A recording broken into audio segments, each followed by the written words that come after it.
So I know at some point in the next couple weeks, I am going to lose my shit and I'm going to fall behind on the video, and it's going to become a nightmare. But that hasn't happened yet. I'm still like 2 days ahead of schedule at this point, which is good. I've started work on editing Act Omega is the next one in the pipeline, which is Act Omega is a comic that exists. It's fine. It's like I think like a lot of the not support conversations. That's not the right term, but that's because I used to run a Fire Emblem blog years ago.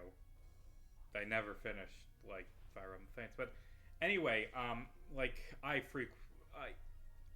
the term support conversations like is kind of what I've been encountering as I'm reading these Homestuck comics. As there's just a scene where these two characters stop and talk in the barracks between scenes, and that's kind of what killed Fire Emblem Fates for me. I think it's actually not a bad game. Why didn't I switch out? That was stupid.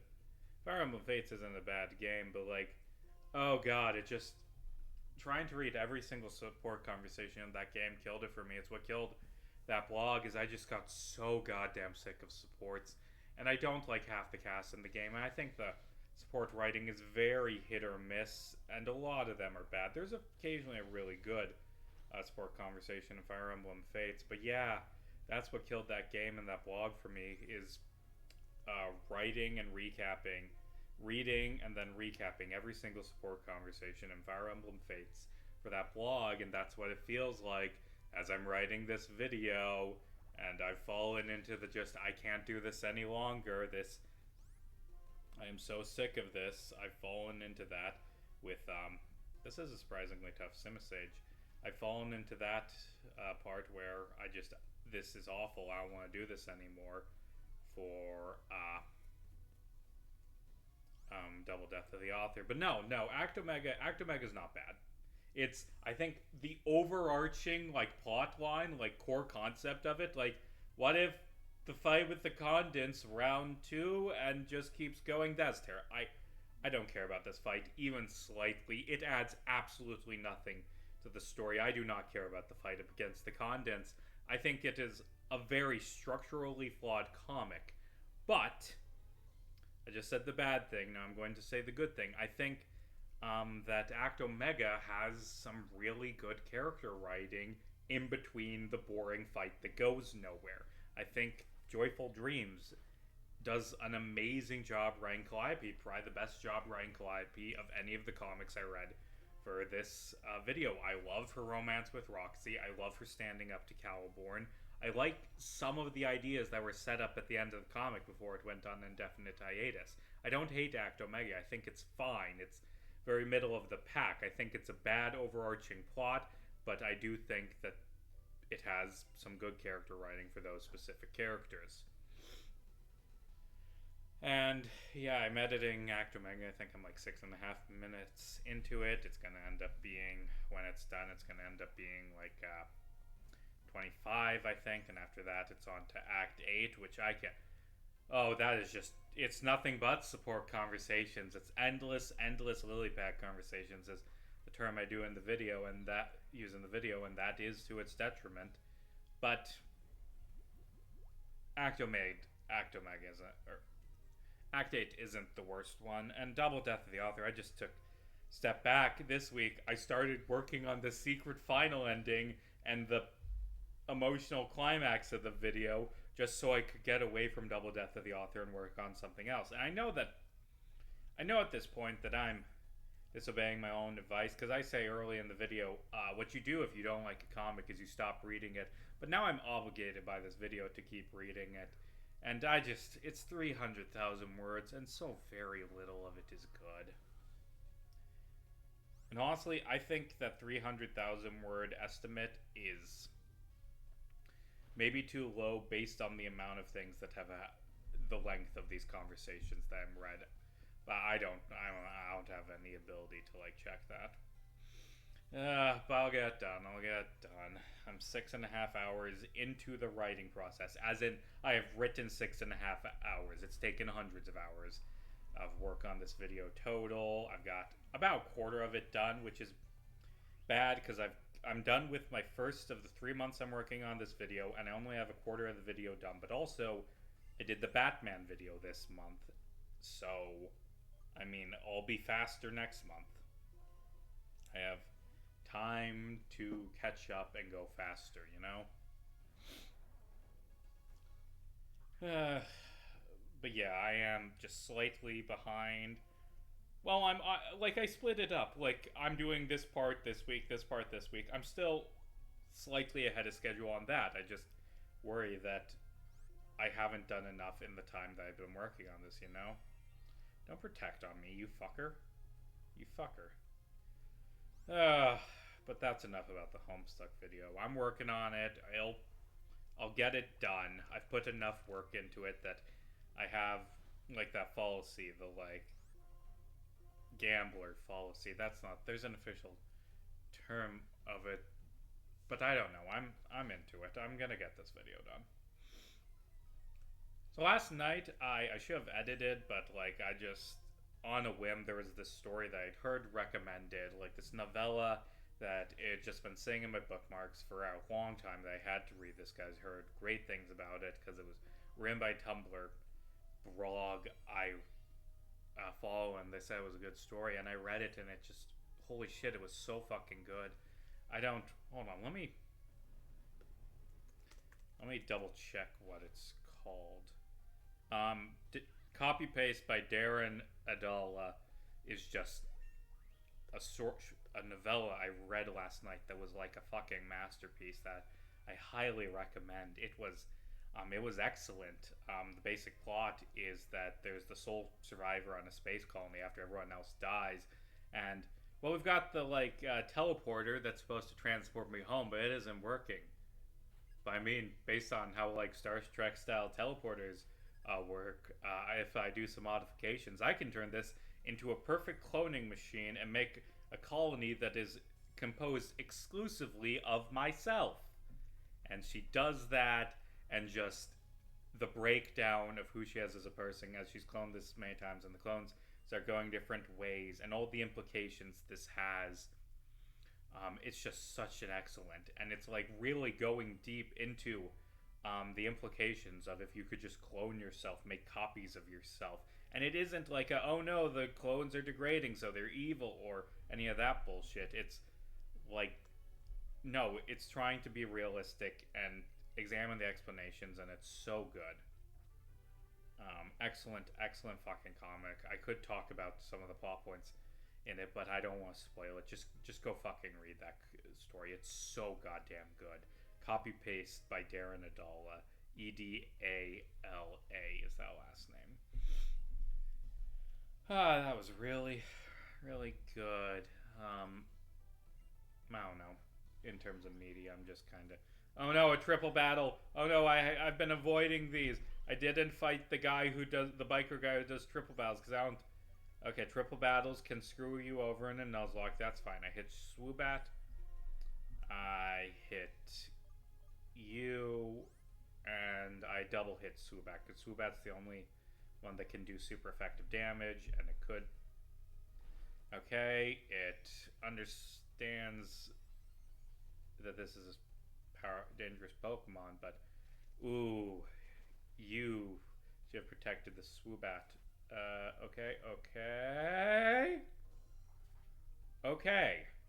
Okay, now it's 3 versus 2. We're fine. I'm gonna switch you out for the Conkeldurr. There. And I'm going to use Giga Drain with you. That Hyper Fang's the real problem. I should. Well, if I just. No, that's inconsistent. I think it can. I think this is the best way to do things.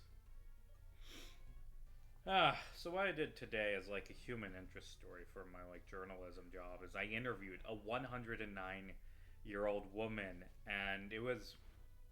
I've done stories like this before. I've never someone quite as old as 109, and she was barely lucid, and it was just very sad. Like, she kept asking, like, every few minutes, where am I, and could not remember. It was heartbreaking. There are a few, like, okay, good, good. Like, I would ask questions, and she had like three stories that she just cycled through, like three things she could still remember. And it was kind of sad. I don't. That's a thing that kind of personally scares me, just like memory loss and losing myself and not knowing what's going on, you know? Like, there's a sketch from that Mitchell and Webb look to go from, like, talking about a real person to, like, a shitty. Well, it's not. It's a good show, but, you know, like a dumb comedy show. Like, where it's like Sherlock Holmes, but he's old and senile and has dementia, and Watson is just humoring him and pretending everything's fine. And at the end of it, like, he just says, I know that things are wrong. I know that you're humoring me. I just can't get the fog to lift. And that is just such a heartbreaking thing, and that is maybe my greatest fear. But that was dark. Got scheduled surgery date for getting my wisdom teeth out. It's going to be between when I finish editing Burning Down the House and when I start work on Double Death of the Author. And I think, I think that is going to make the agony so much better, is editing about a comic I didn't like. That is going to cure my pain completely in an instant. Should I talk politics? I don't want to talk politics. Like, I don't, like, horrible plane crash, dozens of people die, the president goes out and says, this is happening because we're hiring too many N-words. Like, he's saying, oh, it's because, like, diversity or whatever, vaguely. But no, it's just a fucking racist nonsense. Like, it's just, our country is rapidly descending into fascism, where it's like, oh look, a plane crash. It's because of minorities. Like, it's not because of, like, staffing shortages, or bad training with the U.S. military. No, it's because they're hiring too many black people, and the only way to hire black people is to lower standards, because as far as Donald Trump is concerned, black people are genetically inferior. And, like, the fucking cowardice of anyone to not report on it is president goes on racist rant after plane crash. Like, that's the only fucking headline this belongs. But, oh, you can't call the president a racist. He's the president.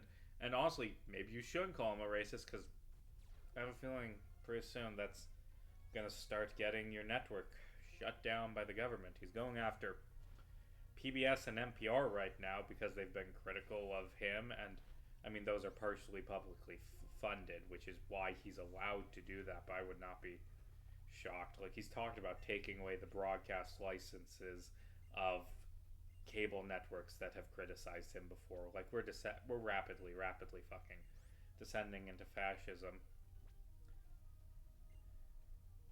There was a good Innuendo Studios video on, like, crossing the Rubicon, and in it the host, like, asked the audience to, like, set in, write down right now what you consider a line too far that can't be crossed, that if it's crossed, it's too far, game over, blow up the whole fucking country, the fascists have won, there's no going back from it. And I do think, and maybe this is just because of what I do for a living, but I kind of feel like arresting journalists is the moment that there's no going back from this. We're fucking screwed. He's building a concentration camp at Guantanamo. Like, you're building a detention center for 30,000 people at Guantanamo Bay, and just the optics of this is the place where our brave soldiers, the thing about soldiers is that they fucking hate freedom. They love tyranny so fucking much. Like, American soldiers are some of the worst people on the fucking planet. I'm sick of reporting on the fucking parades for these people. If you want to get fucking praised for fighting for freedom or whatever, actually fucking fight for freedom and stop fucking torturing people, you stupid fucking cunts. Like I've ranted about this before. Like, you gotta respect our veterans because they fought for freedom. What the fuck did they do during the civil rights era? Because, explain to me how, like, killing range of 1.5 million to 4 million people, civilians in Korea. Explain to me how that protected freedom in America, a country that very famously was an authoritarian apartheid state in the 1950s. You know, like our country was not free. We were rolled over by tyranny, and the soldiers didn't give a shit. I'm so sick of our country's worship of soldiers, and like, I've never lived in a country where it wasn't blatant. Like when I was a kid, even in this fucking 9/11, like, oh, we must praise our soldiers, our brave hospital bombers for fighting for our freedom. But like, I grew up after everyone decided actually it's okay for the soldiers to not uphold the Constitution.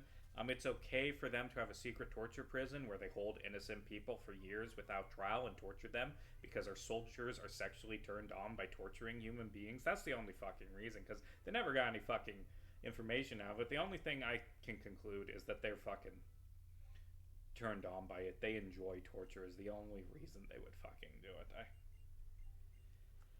But anyway, Guantanamo Bay is hell on fucking earth. It's a terrible, terrible place that should have been bombed. I genuinely think the Cuban military should invade and shoot every single soldier there in the head. I'm not joking. I think every single soldier serving at Guantanamo Bay deserves to die. I think in a just world, the Cuban military would kill all of them. But they can't because Cuba would be nuked. Like, if they said, hey, we think that this illegal torture prison where people are held without trial, innocent people, the U.S. military has fully admitted, we accidentally did another innocent person tortured for years, lol. Like, the U.S. military is very blatant about that they have constantly sent innocent people there. And even if they were fucking guilty, like, then just give them a fucking trial. Prove it. You know, like, if they're guilty, fucking prove it. The only reason you won't want a trial is if they're fucking innocent. Anyway, if the Cuban military stood up for basic human decency, the United States government would commit genocide on Cuba, which is great. But anyway, I'm like 3 tangents into this fucking rant. Like, so, what am I fucking saying? So, like, I have never in my life it has never not been clear that the soldiers are fucking monstrous.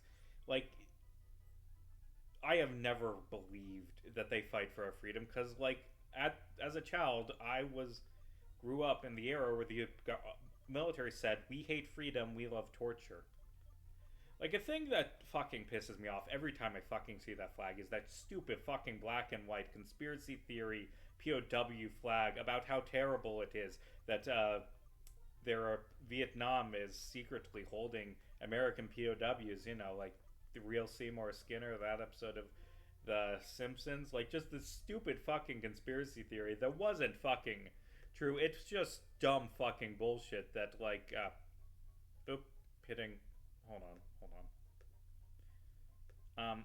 What was I saying? Like, we have fucking government buildings, like, having Y signs on them, but I genuinely think that flag should be outlawed, and it should be replaced with a more realistic, more honest version, that just shows man on his knees being tortured and beaten, bag over his head, then a big buff American soldier standing over him, holding a big knife, just the biggest smile in the fucking world on his face, just carving this man up for shits and giggles because he enjoys human suffering. And then I think next to that there should be another American soldier with his dick out masturbating because he is turned on by human suffering.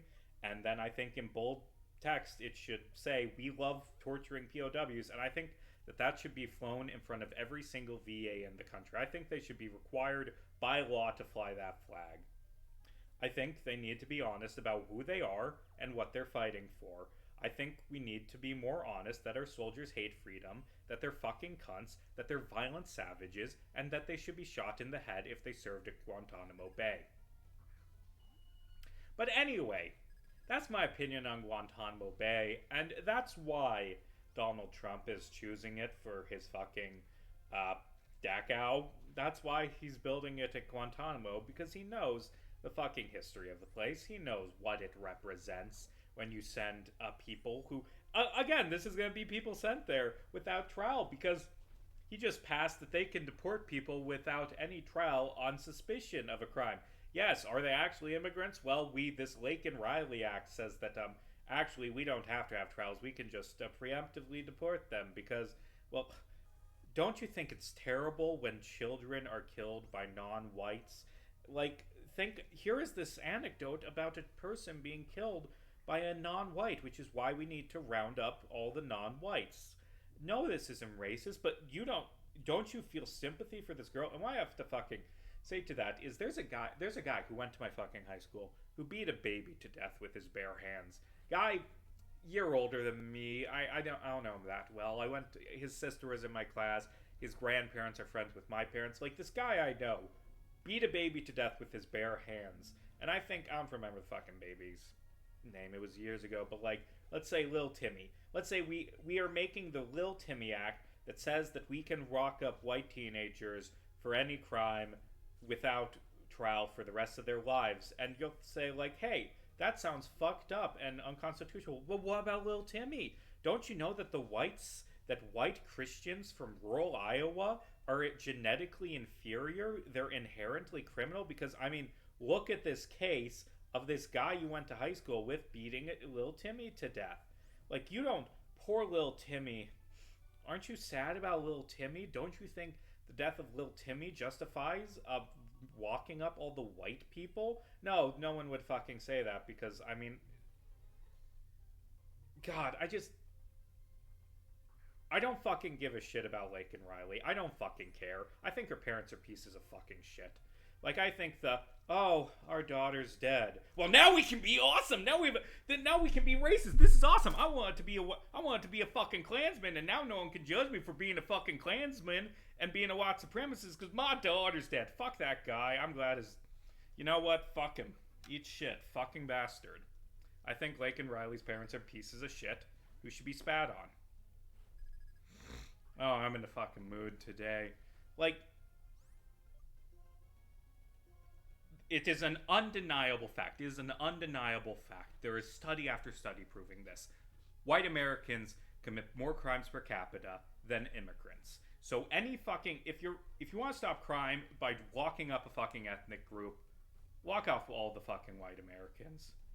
Now, of course, the implication is there's some fucking Nazis who are gonna respond like, actually, you should get the blacks. I'm being fucking facetious. I'm doing rhetorical, but the fact is, immigrants have lower rate for violent crimes. So fucking locking people up based on the color of their skin is nonsense as a public safety measure. It's just racist bullshit. And I'm so sick of the fucking nonsense and the lies and fentanyl. Fentanyl is being brought here by fucking Americans. You lying cunt. Shut the fuck up. You racist fucking cunt. Like, if they were honest, like, we're passing this because we're white supremacists and want a white ethno state, like, that would be fucking horrible. But at least they've been fucking honest. At least, like, you wouldn't have people being like, well, they're not racist. They just want to lock up people based on the color of their skin. Like, listen, if you support any fucking immigration law whatsoever, you're a white supremacist and you should fucking kill yourself, is my opinion.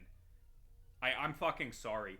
Like, the only argument about this is, should we have this immigration law? The only thing is, do you think immigrants should be killed? Because that's the U.S.'s policy. They dance around it. That has been the United States' policy on immigration for my entire fucking life, is that if we just murder enough immigrants, it will completely stop immigration whatsoever. And it hasn't worked for 25 fucking years, but they're not going to stop because they really fucking like murdering immigrants. Like, that is our standard policy, is if we kill enough immigrants, people will be too afraid to immigrate to the United States. And do you think children should be murdered by the United States government because of the country they were born in? Yes or fucking no?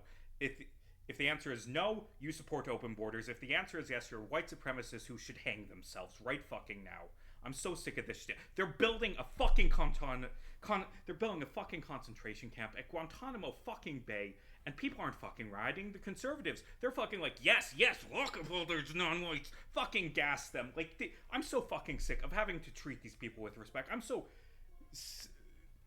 sick of having to acknowledge plausible deniability, and I'm not allowed by my job to call white supremacists. I'm not allowed to say that fucking concentration camps are bad, because, oh, that's non-biased. We gotta be, I got on a roll. I'm in a bit of a fucking mood because the president's opening a concentration camp at Guantanamo Bay because he wants to commit genocide, and every fucking person in my hometown gleefully supports it. 95 not so I just I live in the most pro-Trump county in all of Iowa, and they fucking want genocide. They fucking want Nazis. They fucking want mass killings of immigrants, and I'm so fucking sick of living around these people. I fucking hate this bullshit. Free Weird Gal says, I did the most stupid thing you could do and read both Meat and Candy at the same time. One chapter of Candy, then one chapter of Meat, then one chapter of etc. Which at the time I thought would help balance out the different tones of the epilogues. Well, it did was confuse me and burn me out of reading them. Yeah, don't fucking do that. That's dumb. I'm ending this early before I say something that will get me arrested by the Federal Bureau of Investigations.